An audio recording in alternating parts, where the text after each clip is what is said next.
Bismillahirrahmanirrahim. Today's topic of discussion is blood vessel special pathology। तो previous video में हमने arteriosclerosis से पहले पढ़ लिया था, तो इस वीडियो में आर्टरियोस्क्लेरोसिस से स्टार्ट करते हैं। आर्टरियोस्क्लेरोसिस के अंदर आर्टरी की वाल की थिकनिंग होती है और इसकी इलास्टिसिटी खत्म हो जाती है। अब इसके मजीद 3 पैटर्न्स होते हैं। Number 1 arteriosclerosis, number 2 Monckeberg medial sclerosis, number 3 atherosclerosis. तो आर्टरियोस्क्लेरोसिस के अंदर सिंपल आर्टरियोस्क्लेरोसिस आ गया है, स्मॉल और मीडियम साइज आर्टरीज को इन्वॉल्व करता है और डाउन स्ट्रीम इस्कीमिया होता है। इसके बाद मॉन्कीबर्ग है। मॉन्कीबर्ग के अंदर मीडियल कैल्सिफिकेशन होती है, ट्यूनिका मीडिया में कैल्सिफिकेशन होगी मस्कुलर आर्टरीज में। ओके, नॉन ऑब्स्ट्रक्टिव लेयर्स होती है और क्लिनिकली सिग्निफिकेंट नहीं होती। एथेरोस्क्लेरोसिस इंपॉर्टेंट है। एथेरोस्क्लेरोसिस पहली बात की ये स्लोली प्रोग्रेसिव डिजीज़ होती है। Large to medium size muscular और इलास्टिक आर्टरी दोनों की प्रॉब्लम होती है और इसमें जो लीयंस होती है वो इंटीमा के अंदर होती है। इंटीमा के अंदर रेस्ट प्लाक होता है और इस रेस्ट प्लाक के अंदर 3 चीज़ें होती है, ईसीएम सेल और लिपिड्स होते हैं। ओके, तो ये जो पैथोलॉजी होती है वो किस तरह से करवाते हैं। नंबर 1 कि जो प्लाक्स होती है वो मैकेनिकली ऑब्स्ट्रक्ट कर देती है फ्लो को। ओके, जिसकी वजह से इस्कीमिया हो जाएगा। प्लाक अगर फटते हैं तो वेसल की थ्रोम्बोसिस भी हो सकती है, या फिर ये वेसल की वाल को कमज़ोर कर जाती है जिसकी वजह से एनोरिज्म हो सकता है। तो ये इसकी कॉम्प्लिकेशन वगैरह कह सकती है। एपिडेमियोलॉजी में रिस्क फैक्टर आ जाते हैं। रिस्क फैक्टर 3 टाइप के होते हैं, कॉन्स्टिट्यूशनल जिसको नॉन मॉडिफाइबल कहते हैं, कुछ मॉडिफाइबल और कुछ एडिशनल होते हैं। तो पहला है जेनेटिक्स। तो जेनेटिक्स में पहला है फैमिली हिस्ट्री। फैमिली हिस्ट्री सबसे इंपॉर्टेंट होता है। कुछ मोनोजेनिक डिसऑर्डर होते हैं लाइक फैमिलियल हाइपर कोलेस्ट्रोलीमिया, वो रिलेटिवली माइनर होते हैं, लेकिन कुछ हाइपरटेंशन डायबिटीज़ जो कि पॉलीजेनिक होते हैं तो ये ज़्यादा इंपॉर्टेंट होते हैं। एज के बारे में बात करें तो एज बढ़ती रहती है तो उसके साथ इसके चांसेस भी बढ़ जाते हैं। जेंडर के बारे में बात करें तो मेल्स में ज़्यादा कॉमन होता है और पोस्ट मेनोपॉजल में ज़्यादा होता है। प्री मेनोपॉजल बच जाती है क्योंकि इनमें एस्ट्रोजन वगैरह होता है। ठीक हो गया। अब इसके बाद बारी है मॉडिफाइबल रिस्क फैक्टर की। तो जो मॉडिफाइबल रिस्क फैक्टर होते हैं उसमें हाइपरलिपिडेमिया और हाइपर कोलेस्ट्रोलीमिया। हाइपरलिपिडेमिया के अंदर एलडीएल ज़्यादा होगा, एचडीएल कम होगा। ओके, टैग का लेवल ज़्यादा होगा। अब इसके लेवल को मेंटेन करने के लिए आप डाइट, एक्सरसाइज, अल्कोहल लो और स्टैटिन्स लो। ठीक है। इसके बाद हाइपरटेंशन है। तो हाइपरटेंशन जो डायस्टोलिक और सिस्टोलिक हाइपरटेंशन दोनों इंपॉर्टेंट होती है। ओके, इसके बाद स्मोकिंग है। स्मोकिंग भी काफ़ी ज़्यादा इंपॉर्टेंट होता है। डायबिटीज़ मेलाइटस है। डायबिटीज़ मेलाइटस में जो हाइपरग्लाइसीमिया डायरेक्टली या फिर जो डायबिटीज़ मेलाइटस है हाइपर कोलेस्ट्रोलीमिया को इंड्यूस कर देती है और एथेरोस्क्लेरोसिस के चांसेस को बढ़ा देती है। नेक्स्ट है एडिशनल रिस्क फैक्टर।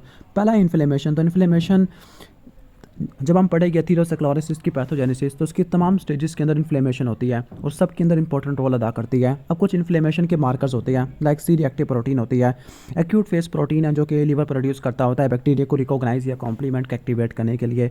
तो हम इसको देखते हैं इन्फ्लेमेशन को जांचने के लिए, मेजर करने के लिए। इसके बाद हाइपर होमोसिस्टिनीमिया है जिसकी वजह से एथेरोस्क्लेरोसिस होता है। अब हाइपर होमोसिस्टिनीमिया विटामिन B9 और B12 या हेरिडेटरी के साथ होता है। ओके, इसके बाद नेक्स्ट है मेटाबॉलिक सिंड्रोम। तो मेटाबॉलिक सिंड्रोम में इसका कलर थोड़ा चेंज हो गया है, कलर चेंज करते हैं।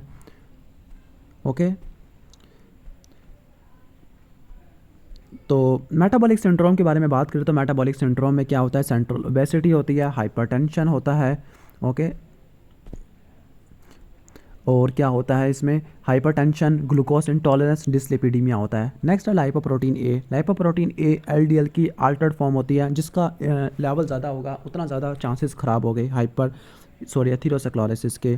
फिर हीमोस्टेसिस के फैक्टर्स हैं तो वो भी इंपॉर्टेंट होते हैं और कुछ अदर फैक्टर हैं like type A personality, obesity. Okay, तो ये कुछ इंपॉर्टेंट एडिशनल फैक्टर हैं। अब आते हैं पैथोजेनेसिस। तो ये क्रॉनिक इन्फ्लेमेटरी और हीलिंग रिस्पॉन्स होता है आर्टीरियल वाल का, और यहाँ पर जो हाइपोथेसिस होता है वो response to the injury hypothesis होता है।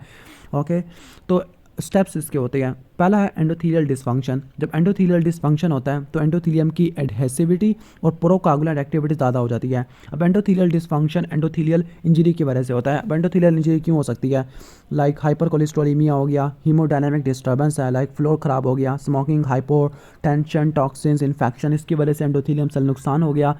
ओके, तो इसकी वजह से क्या होगा, इसकी वजह से एंडोथीलियल डिसफंक्शन होगा। जब एंडोथीलियल डिसफंक्शन होगा तो एडहेसिविटी और प्रोकोगुलेंट एक्टिविटी बढ़ जाती है। फिर है हीमोडायनामिक डिस्टर्बेंस, यानी अगर एंडोथीलियल को नुकसान नहीं पहुंचता, अगर हीमोडायनामिक डिस्टर्बेंस भी है इसकी वजह से भी ऐसा हो सकता है। लाइक अगर नॉन टर्बुलेंट लैमिनर फ्लो है तो वो एंडोथीलियल सेल्स के जीन्स को बढ़ा देता है जो कि एथेरोस्क्लेरोसिस के अगेंस्ट प्रोटेक्टिव होते हैं, लेकिन अगर टर्बुलेंट आएगा फ्लो तब काम ख़राब हो जाएगा। ओके, लिपिड्स के बारे में बात करते हैं। अगर लिपिड्स अपटेक में, मेटाबॉलिज्म में या एपोलाइपोप्रोटीन की बाइंडिंग में खराबी आ गई है तो इसकी वजह से लिपिड का लेवल ज़्यादा होगा। जितना ज़्यादा लिपिड होगे उतना ज़्यादा वेसल वाल में अकोमुलेट होगे, एंडोथीलियल सेल्स की डिसफंक्शन करवा देंगे by oxygen free radical. Okay, inflammation भी एंडोथीलियल सेल्स की डिसफंक्शन करवा देती है। ओके, तो एंडोथीलियल सेल्स की इंजरी हुई या डिसफंक्शन हुआ, फिर यहाँ पर देखो मोनोसाइट की एडियन चिपक गए और माइग्रेशन हुई इंटीमा के अंदर। ओके, फिर इसके बाद अगर आप देखो कि जो लिपिड्स थे वो भी आना शुरू हो गए थे, एलडीएल वगैरह, इनकी ऑक्सीडेशन हुई है, मैक्रोफेज ने अपटेक कर लिया है, वो बन गया मैक्रोफेज फॉर्म सेल। ठीक है, ओके, तो ये इसके स्टेप्स यहाँ पर लिखे हुए हैं। तो अब हम आगे चलते हैं। इन्फेक्शंस होते हैं वो भी एंडोथीलियल सेल्स को नुकसान पहुंचा देते हैं। फिर आता है दूसरा स्टेप, स्मूथ मसल की प्रोलिफरेशन। तो स्मूथ मसल की प्रोलिफरेशन होती है, यानी स्मूथ मसल के जो प्रीकर्सर्स होते हैं सर्कुलेशन से या वेसल वाल में जाते हैं, प्रोलिफरेट होते हैं, ईसीएम को बनाते हैं through the growth factor. Okay, तो ये पूरा स्टेप चलेगा।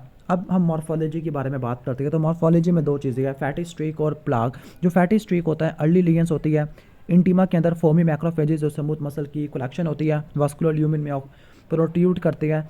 ओके, इसके बाद नेक्स्ट है प्लाक। जो प्लाक होता है रेस्ड लेयन होती है, एथिरोमा या फाइब्रोफैटी प्लाक होता है जो कि raised yellow white intimal based lesions होती है। अब प्लाक के अंदर दो चीज़ें होती है, कैप और कोर। जो कैप है उसमें स्मूथ मसल सेल होते हैं, इन्फ्लेमेटरी सेल होते हैं और डेंस ईसीएम होता है। और फिर जो कोर होता है वो नेक्रोटिक कोर होता है जिसमें डेड सेल होते हैं, लिपिड होता है, कोलेस्ट्रॉल होता है, ये सब चीज़ें होती है, फॉर्म सेल, प्लाज्मा सेल होती है। ओके, इसके बाद देख लेते हैं कॉन्सिक्वेंसेज ऑफ एथेरोस्क्लेरोटिक डिजीज़। तो एथेरोस्क्लेरोसिस के क्या कॉन्सिक्वेंसेज हो सकते हैं। तो एथेरोस्क्लेरोटिक स्टेनोसिस हो सकती है, प्लाक में चेंजेस हो सकती है, लाइक प्लाक रप्चर हो सकता है, और इसको हम दो में डिवाइड करते हैं, स्टेबल और अनस्टेबल प्लाक, जिनको मैं ऑलरेडी एक्सप्लेन कर चुका हूँ। ओके, स्टेबल को हम सिंपल स्टेबल कहते हैं, अनस्टेबल को हम वल्नरेबल प्लाक्स भी कहते हैं। फिर आता है थ्रोम्बोसिस है, ये इसकी कॉम्प्लिकेशन है, वेजो कंस्ट्रक्शन कॉम्प्लिकेशन है, वेसल वाल वीकनिंग है, ये इसकी कॉम्प्लिकेशन आ जाती है। ओके, नेक्स्ट है एनोरिज्म और डाइसेक्शन। तो एनोरिज्म क्या होती है, एबनॉर्मल वास्कुलर डायलिटेशन होती है। जो ट्रू एनोरिज्म होता है वो तीनों लेयर से बाउंड होता है। ओके, लेकिन जो लेयर्स होती है वो इंडिविजुअली भी एटीन्यूटेड हो सकती है। लेकिन जो फॉल्स एनोरिज्म है वो एक एक्स्ट्रा वास्कुलर हिमाटोमा होता है जो कि इंट्रावास्कुलर स्पेस से कम्युनिकेट कर रहा होता है, और इसमें वेसल वाल का एक पार्ट का नुकसान होता है। डाइसेक्शन जब होता है जब ब्लड वेसल वाल में एंटर होता है, dissecting between the layers. Okay, तो क्या कॉम्प्लिकेशंस होती है इनकी वजह से, रप्चर हो सकता है या कंप्रेशन हो सकती है, ओक्लूजन हो सकती है, एम्बोलाइजेशन हो सकती है। अब पैथोजेनेसिस लिखा हुआ है कि अगर वेसल मैट्रिक्स की पुअर इंट्रिंसिक क्वालिटी है या फिर मैट्रिक्स सिंथेसिस ख़राब हुआ है। ओके, या मीडियल स्मूथ मसल का लॉस हो या चेंज देखने को मिल रहा है। इसके बाद अब नॉर्मल एब्डोमिनल एयोर्टिक एनोरिज्म है जो कि ट्रू एनोरिज्म होती है, मेल स्मोकर में होती है। Okay, above the iliac bifurcation है। ओके,